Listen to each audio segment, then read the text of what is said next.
கர்த்தராகிய இயேசு கிறிஸ்துவின் பரிசுத்த நாமத்திற்கு ஸ்தோத்திரம் சொல்லி உங்களை இந்த கிருபையின் புதையல் நிகழ்ச்சிக்கு வரவேற்கிறேன். எபிசோட் 1லேருந்து 103 வரைக்கும் பார்க்காதவங்க பாருங்க. நிச்சயமாக உங்கள் இருதயத்துக்கு தேவையான விஷயங்களை பேசியிருக்கோம். போன எபிசோடில் ஒரு தேசத்தோட ராஜா அந்த தேசத்து மக்கள் மேலே எவ்வளோ கரிசனமாக இருந்தார், அவங்க வாழ்க்கை வளமாக இருக்கணும்னு எப்படி பிரயாசப்பட்டார்ன்றத உதாரணமாக சொல்லி, அது ஒரு ராஜாவே மக்கள் மேலே அவ்வளோ அன்பா இருக்கும்போது, கரிசனமாக இருக்கும்போது, நம்ம ஆண்டவர் எவ்வளோ நம்ம மேலே கரிசனமாக இருப்பார், எவ்வளோ நம்மளை நேசிக்கிறாரு, எப்படி நமக்காக ஜீவனை கொடுத்தாரு. ஜீவனை கொடுக்கறது கூட இல்லை, நம்ம பாவங்கள்லேருந்து நம்மளை மீட்டு எடுக்கிறார். ஜீவன் நிறைய இடத்துல நிறைய பேர் நல்ல விஷயங்களுக்காக கூட ஜீவனை கொடுக்குறாங்க பாருங்க. நல்ல ராஜா கூட ஒரு தீயவங்கிட்ட மறிக்கிற மாதிரி ஆயிடும். அந்த மாதிரி ஜீவனை கொடுக்கறது இல்லை. இது ஜீவனை கொடுக்கறது மட்டும் இல்லாம நம்ம பாவங்களை நம்ம மீட்டெடுக்கிறது. அதுதான் பாருங்க, அதை பத்தி நம்ம பேசியிருக்கோம். புதுசா ஒரு பிரச்சனை யூடியூப்ல ஒரு கவுண்ட் இஷ்யூ, ஏதோ ஒரு இஷ்யூ இருக்குன்னு சொல்லிட்டு நான் பார்த்தேன். கவுண்ட் இன்க்ரீஸ் ஆகலை, இதுதான் இருக்கிறதுலே லோ கவுண்ட். அப்போ அந்த இஷ்யூ வந்தது. அது ஸ்கிரீன்ஷாட்டாக எடுத்திருக்கேன் உங்கள் பார்வைக்கு. எத்தனை பேர் பார்த்தீங்கன்னு எனக்கு தெரியாது. நான் 10 பேர் பார்த்தா கூட அந்த 10 பேர் இருதயத்தில் ஆண்டவரோட வார்த்தை ஆழமா, ஆண்டவரோட வசனம் ஆழமா விதைச்சி, அவரோட அன்பு இருதயத்தில் விதைக்கப்பட்டு ஆண்டவர் வாசம் பண்ற இருதயமா மாறணும். அதுதான் என்னோட வாஞ்சை, என்னோட விருப்பம். இப்ப இந்த எபிசோட்ல யோவான் 13 அதிகாரம் 5 முதல், பின்பு பாத்திரத்தில் தண்ணீர் வார்த்து, அதாவது ஆண்டவர் சாப்பிட்டு இருக்கிறத விட்டுட்டு அவருக்கு தெரிஞ்சு போச்சு கையளிக்க போற நேரம் வருது அப்படின்றத அவர் உணர்ந்துடுறார் பாருங்க. பிதா எல்லாத்தையும் ஒப்பு கொடுத்திருக்காரு அவர்கிட்ட இந்த வேலையை பண்ண சொல்லி.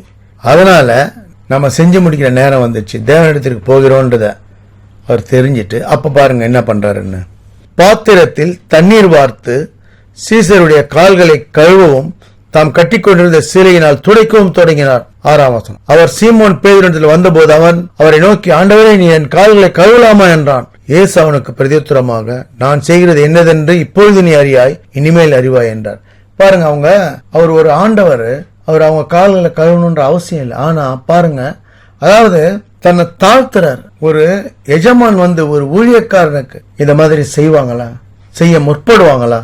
கால்களை கழுவி துடைக்கிறதுன்றது ஒரு ஆண்டவர் பாருங்க, வானத்திலிருந்து நமக்காக இதை என்ன செய்ய போறோன்றது அவருக்கு தெரியும். இப்போ அவருடைய நேரம் வந்துருச்சு, அவர் செய்ய வேண்டியதை செய்யக்கூடிய நேரம் வந்திருக்கு. அதுக்கு முன்னாடி என்ன செய்யறாரு பாருங்க, தாழ்த்துறாரு. அப்படியே தாழ்த்தி சீசர்களோட காலை கழுவி தொடச்சி, அப்ப பாருங்க இவர் கேட்கிறாரு, என்ன சொல்றாரு பேதுரு? அவரை நோக்கி, ஆண்டவரே, நீர் என் கால்களை கழுவலாமா? ஏசு அவனுக்கு அதான், இப்ப என்ன நான் செய்யறேன்னு உனக்கு தெரியாது, பிற்காலத்துல நீ அதை தெரிஞ்சுப்ப அப்படின்றத சொல்றாரு. 14ஆம் வசனம். ஆண்டவரும் போதகரும் ஆகிய நானே உங்கள் கால்களை கழுவினது உண்டானால் நீங்கள் ஒருவருடைய கால்களை ஒருவர் கழுவ கடவீர்கள். நான் உங்களுக்கு செய்தது போல நீங்களும் செய்யும்படி உங்களுக்கு மாதிரியை காண்பித்தேன். நான் எப்படி ஆண்டவரே போதகரே நானே இதை செய்யும் போது நீங்களும் ஒருத்தருக்கு ஒருத்தர் இப்படி செய்யுங்க. யாரா இருந்தாலும் தன்னை தாழ்த்தி ஒருவருக்கும் இப்படி செய்யுங்கன்றத சொல்றாரு. இதை மாதிரியா காண்பித்தேன் உங்களுக்கு. அடுத்து மத்தேயுல பார்ப்போம். அவர் அவங்க சீடங்கிட்ட பேசிட்டு வர்றாரு. அப்ப சொல்றாரு, மத்தேயு 26ஆம் அதிகாரம் 31ஆம் வசனம். அப்பொழுது இயேசு அவரை நோக்கி, மேய்ப்பனை வெட்டுவேன், மந்தையின் ஆடுகள் சிதறடிக்கப்படும் என்று எழுதியிருக்கிறபடி இந்த ராத்திரியிலே நீங்கள் எல்லாரும் என் நிமித்தம் இடரல் அடைவீர்கள் என்றார். தெரியுமா எல்லாம் என்ன நடக்க போகுதுன்றது? எல்லாம் ஓடி போயிடுவாங்க. அதுதான் சொல்றாரு பாருங்க. அப்ப என்ன சொல்றாரு பாருங்க, பேதுரு 33ஆம் வசனத்துல, பேதுரு அவருக்கு பிரதித்திரமாக, முது நிமித்தம் எல்லாரும் இடரல் அடைந்தாலும் நான் ஒரு காலம் இடரல் அடையேன் என்றான். யார் வேணா போவாங்க, ஆனா நான் அந்த மாதிரி போக மாட்டேன் அப்படின்னு சொல்றாரு. அதுக்கு ஆண்டவர் சொல்றாரு பாருங்க, இயேசு அவனை நோக்கி, இந்த ராத்திரியிலே சேவல் கூவுவதற்கு முன்னே நீ என்னை 3 தடவை மறுதலிப்பாய் என்று மெய்யாக அவனுக்கு சொல்கிறேன். ஈச் அண்ட் எவ்ரிதிங் அவருக்கு தெரியும் என்ன நடக்க போகுது, என்னெல்லாம் ஆகும்ன்றத. அதான் சொல்றாரு, நீ 3 தடவை மறுதலிப்பேன்னு சொல்ற. ஆனா இவரு பாருங்க, யாரு என்ன இடர்ல அடைந்தாலும் நான் ஓடி போக மாட்டேன், நான் உங்களை விட்டு போக மாட்டேன். அதுதான் சொல்றாரு. அதான் அடுத்து சொல்றாரு பாருங்க, அடுத்த வசனத்துல, அதற்கு பேதுரு, நான் உம்மோட மறுக்க வேண்டியிருந்தாலும் மரணம் வந்தா கூட உம்மை மறுதலிக்க மாட்டேன் என்றான். சீசர்கள் எல்லாரும் அப்படியே சொன்னார்கள். பொதுவா நண்பர்கள் கூட பாருங்க, ஒரு பிரச்சனை வரும்போது யாருமே இருக்க மாட்டாங்க, ஓடி போயிடுவாங்க. சந்தோஷத்துல பாருங்க எல்லாரும் வந்துருவாங்க. இது உலகமே அப்படிதான் பாருங்க. ஒரு கஷ்டம் ஒருத்தருக்கு வரும்போது துணையா யார் நிக்கிறாங்களோ அவங்க தாங்க உண்மையான பற்றுள்ளவங்க. ஒரு கஷ்டம் பிரச்சனை வரும்போது யாருமே நிக்காம ஓடி போயிடுறாங்க பாருங்க. ஒரு ஆண்டவர் எல்லாம் இவங்களுக்கு தெரியும், அவருக்கு கூட நின்னா கூட இவர் ஜீவனை கொடுப்பாரு தவிர மத்தவங்க ஜீவனை எடுக்கிறதுக்கு அனுமதிக்க மாட்டார். ஆனா இவர் சொல்றாரு, இல்ல நான் மரித்தாலும் மறுதளிக்க மாட்டேன்னு சொல்றாரு. அடுத்து என்ன நடக்குது பாருங்க. 47ஆம் வசனம். அதான் 12 பேர்ல ஒருத்தர் யூதாஸ் வரார். பிரதான ஆசிரியர் எல்லாரையும் கூட்டு வர்றாரு. அவர் காட்டி கொடுக்கறதுக்காக பட்டயங்களோட தடிகளோட எல்லாத்தையும் கூட கூட்டிட்டு வர்றாரு. கூட்டிட்டு வந்து அதை பேசிடுறாங்க. நான் காட்டி கொடுக்கும் போது யாரை நான் முத்தம் செய்யறனோ அவர் தான் இயேசு. ஏன்னா வர்றவங்க வேற வேற சேவை இருக்கலாம், அவங்களுக்கு தெரியாம இருக்கலாம் இயேசுவை. அதனால அவர் அந்த அடையாளம் சொல்றார். அதே மாதிரி பாருங்க 49ஆம் வசனம். உடனே அவன் இயேசுவினிடத்தில் வந்து ரபி வாழ்க என்று சொல்லி அவரை முத்தம் செய்தான். முடிஞ்சிச்சு, அவ்வளவுதான். என்ன நடக்கும்ன்றத முதல்ல சொல்றார். உங்கள ஒருத்தர் என்ன காட்டி கொடுப்பாங்கன்னு சொல்றாரு. இல்ல நானான்னு கேக்குறாங்க. அவர் தெரிஞ்சு ஆனா இன்னாருன்னு அவர் சொல்லல. ஆண்டவரை கூட்டிட்டு போயிட்டு குற்றச்சாட்டு சொல்றாங்க பாருங்க. இவருக்கு ஆண்டவர் மேல அவர் குற்றச்சாட்டு, அதுல முக்கியமான குற்றச்சாட்டு அவர் சொன்னதுதான். 61ஆம் வசனம். தேவனுடைய ஆலயத்தை இடித்து போடவும் 3 நாளைக்குள்ளே அதை கட்டவும் என்னால் ஆகும் என்று இவன் சொன்னான் என்றார்கள். ஆண்டவர் எப்படி சொல்றாங்க பாருங்க. ஆண்டவர் வந்து அவங்க இவ்வளவு அதிசயம் பண்ணி எல்லாம் பண்ணி இவர் தான் கிறிஸ்து அவங்களுக்கு ஏன்னா ஒத்துக்கொள்ள முடியல. ஏன்னா மரியாள் அவங்க ஜோசப் இவங்க பிள்ளையாச்சே, தச்சனோட குமாரன் ஆச்சே, இவரு மனிதரா பிறந்த வளர்ந்தவர் ஆச்சே, கண்ணெதிரில் இருந்தாரு. இப்படி இவர் தான் வந்து தேவன் சொல்லி அவர் எப்படி அவரை வந்து தேவன் சொல்லும் போது தேவதூஷணம் சொன்னார்னு சொல்றாங்க. இந்த பரிசேயர் யூதர்கள்ல சிலர் இவங்கெல்லாம் இவர் மேல குற்றம் கண்டுபிடிக்கிறதுக்கே இருக்காங்க. ஒரு முறையும் அவரை எப்படி அவரை ஏன்னா அவங்க வந்து அவங்க முறைமை அவங்க வந்து இதெல்லாம் தான் இது பண்றாங்களே தவிர, ஆனா இவர் வித்தியாசமா நேசிக்க சொல்றாரு, மன்னிக்க சொல்றாரு, அன்பு செலுத்த சொல்றாரு, உதவி செய்ய சொல்றாரு, கஷ்டத்துல இருக்கவங்களுக்கு போய் அவங்களுக்கு தேவையானதை செய்ய சொல்றாரு, ஆஸ்தி இருக்கவன் இல்லாதவங்களுக்கு கொடுக்க சொல்றாரு. இப்படியெல்லாம் வந்து அவர் வித்தியாசமான போதனைகளை செய்யறது இவங்களுக்கெல்லாம் வந்து ஒத்துக்கொள்ள முடியல பாருங்க. சமாதானமா இருக்கணும்ன்றதையும் எல்லாம் நல்ல விஷயங்களை பேசுறாரு, நல்லதே செய்யறாரு. இதெல்லாம் அவங்களுக்கு நேர்மாறா தெரியுது பாருங்க. எப்படியாவது இவரை சாகடிச்சிடணும் அப்படின்ற வகையில தான் இதெல்லாம் செய்யறாங்க அவங்க. ஆனா ஆண்டவர் வந்து இதை செய்யதான் அவர் வந்திருக்காரு. 62ஆம் வசனம். அப்பொழுது பிரதான ஆசிரியர் எழுந்திருந்த அவரை நோக்கி, இவர்கள் உனக்கு விரோதமாய் சாட்சி சொல்கிறதை குறித்து நீ ஒன்றும் சொல்கிறதில்லையா என்றான். இயேசுவோ பேசாமல் இருந்தார். அப்பொழுது பிரதான ஆசிரியன் அவரை நோக்கி, நீ தேவனுடைய குமாரனாகிய கிறிஸ்துதானா? இதை எங்களுக்கு சொல்லும்படி ஜீவனுள்ள தேவன் பேரில் உன்னை ஆணையிட்டு கேட்கிறேன் என்றான். அதற்கு இயேசு, நீ சொன்னபடிதான். நீ தேவனுடைய குமாரனாகிய கிறிஸ்துதானா? நீ சொன்னபடிதான் சொல்லிட்டார். இன்னும் அவங்களுக்கு கோபம் வந்துருச்சு பாருங்க.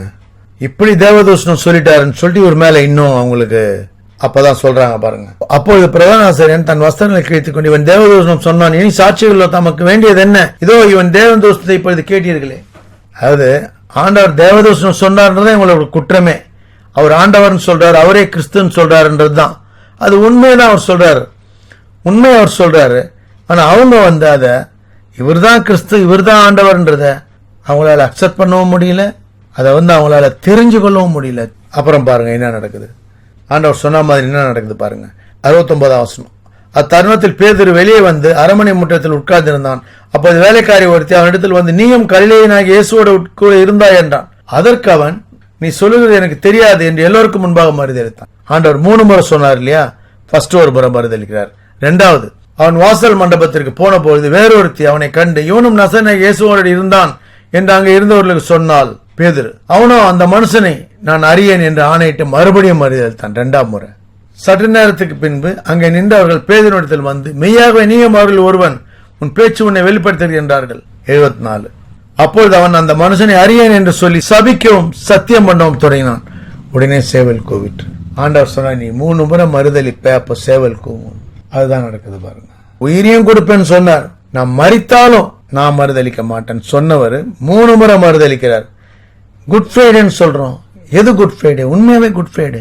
ஏன்னா நம்ம பாவங்களுக்காக, நம்மளுடைய குற்றங்களுக்காக அவர் அடிக்கப்படுறார், அவர் கையளிக்கிறார் நமக்காக. பாருங்க, தாழ்த்துறார், கால்களை கழுவுறார். நண்பர்களா இருக்கட்டும், உறவுகளா இருக்கட்டும், யாரா இருக்கட்டும், ஒரு பிரச்சனை கஷ்டம் வரும்போது யாரும் பக்கத்துல நிக்க மாட்டாங்க. அதுவும் வாழ்க்கைக்கே உயிருக்கே பிரச்சனை என்னும் போது நிச்சயமா நிக்க மாட்டாங்க பாருங்க. உயிரையும் கொடுக்கக்கூடியவங்க இந்த உலகத்துல யார் இருக்காங்க? அவர் நமக்காக ஜீவனை கொடுக்கிறாரு, கொடுக்கிறேன்னு சொல்றாரு, கொடுக்கிறாரு, நம்மளை மீட்டு எடுக்கிறாரு, எல்லாம் செய்யறாரு, எல்லாம் செஞ்சு முடிக்கிறாரு. அவர் நமக்காக எல்லா தருணத்திலையும் சொல்றாரு. இதுலயும் சொல்லியிருக்காரு பாருங்க, தேவனுடைய ஆலயத்தை இடித்து போடும். அததான் அவங்க சொல்றாங்க, இந்த ஆலயத்தை இடித்து போடும், 3 நாளைக்குள்ள அதை கட்டவும் என்னால் ஆகும் என்று சொன்னார். உண்மைதான். அதுதான் ஊமையா சொன்னார். அவரை சொன்னார். அவர் மரித்தாலும் 3 நாள்ல திரும்ப வருவார்ன்றது அவர் சொன்னார். எல்லாமே வந்து பாருங்க, அவர் சொல்லிட்டே தான் வந்தார். இந்த குற்றம் சுமத்துறாங்க அவரை.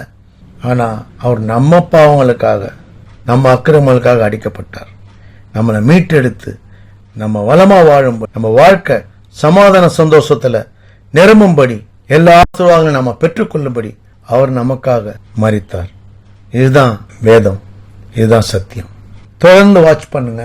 சப்ஸ்கிரைப் பண்ணணும்னு நினைக்கிறவங்க சப்ஸ்கிரைப் பண்ணுங்க. பிடிச்சிருந்தா லைக் பண்ணுங்க, ஷேர் பண்ணுங்க. அநேக இருதயங்களை ஆண்டவர் தொடும்படி நிறைவுக்கு வருவோம். God bless you all. கர்த்தராகிய இயேசு கிறிஸ்துவின் வெளியேறப்பட்ட ரத்தத்திற்கு ஜெயத்தை ஏறெடுத்து அவருடைய பரிசுத்த நாமத்திற்கு ஸ்தோத்திரம் சொல்லி நிறைவு செய்கிறேன். நன்றி.